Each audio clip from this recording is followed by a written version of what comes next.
Hello everyone. Welcome back to Online Help Guide.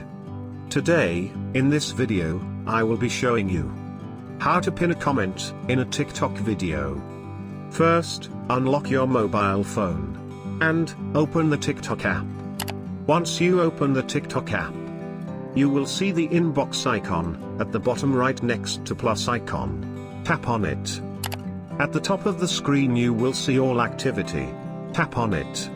Here, you can see the comments option. Tap on it. Now, choose the comment you want to pin, and tap on it. It will take you to the post, where the comment is. Once you are on the post, long press on the comment you want to pin, and this type of screen will appear. Now, here you see the pin comment option. Tap on it. And, you will successfully pin a comment in a TikTok video.